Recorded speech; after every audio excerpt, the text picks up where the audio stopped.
علیکم۔ ابرش Islamic knowledge pack میں خوش آمدید۔ کیا آپ جانتے ہیں جنت کسے کہتے ہیں؟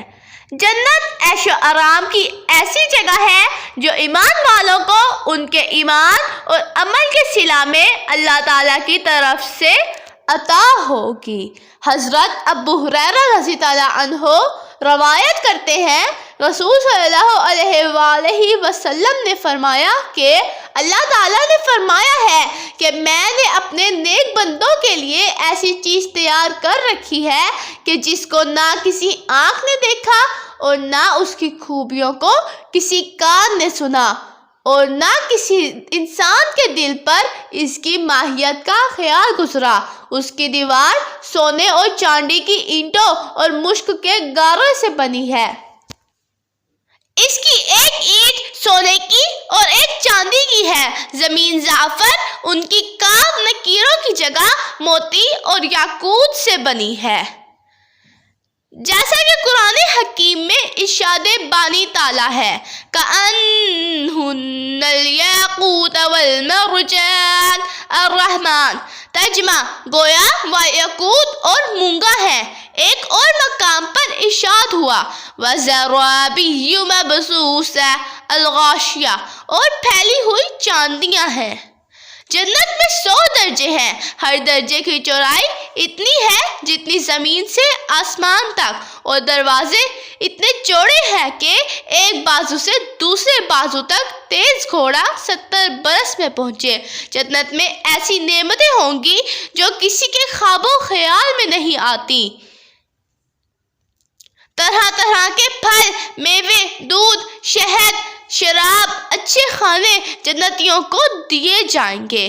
ارشاد باری تعالیٰ ہے، فیہما فاکہۃ ونخل ورمان، ترجمہ ان میں میوے اور کھجوریں اور انار ہے۔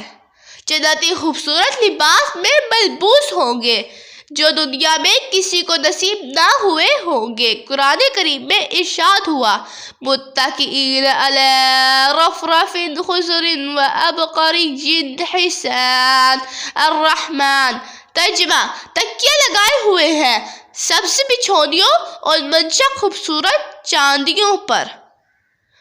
جنت اور اہل جنت کبھی فنا نہ ہوں گے۔ اس میں جنتیوں کو کسی قسم کی تکلیف یا غم نہ ہوگا، بلکہ وہ ہمیشہ راحت و آرام سے رہیں گے۔ حضرت ابو سعید رضی اللہ عنہ اور حضرت ابو ہریرہ رضی اللہ عنہ روایت کرتے ہیں، رسول صلی اللہ علیہ وآلہ وسلم نے فرمایا کہ پکارنے والا پکار کر کہے گا، اے جنت والو، تم تندرست رہو گے، کبھی بیمار نہ ہوگے، تم زندہ رہو گے، کبھی نہ مرو گے، تم جوان رہو گے، کبھی بوڑھے نہ ہوگے، اور تم آرام سے رہو گے، کبھی محنت و مشقت سے نہ اٹھائے جاؤ گے۔ جنت میں سب سے بڑی نعمت اللہ تعالیٰ کا دیدار ہے جو جنتیوں کو نصیب ہوگا، جس کے مقابلے میں ساری نعمتیں ہیج ہو جائیں گی۔ اس سلسلے میں حضرت ابن عمر رضی اللہ عنہ روایت کرتے ہیں کہ رسول صلی اللہ علیہ وآلہ وسلم نے فرمایا، اللہ تعالیٰ کے نزدیک سب سے بڑے مرتبے کا جنتی وہ شخص ہوگا جو صبح و شام دیدار الہی سے مشرف ہوگا۔ اس کے بعد حضور نبی اکرم صلی اللہ علیہ وآلہ وسلم نے یہ آیت کریمہ تلاوت فرمائی، وجوہ یومئذ ناظرہ الی ربها ناظرہ، القیامہ، یعنی اس روز بہت سے چہرے اپنے پروردگار کے دیدار سے تر و تازہ اور خوش و خرم ہوں گے۔ ترمذی السنن، کتاب الخفتہ، الجنہ، رقم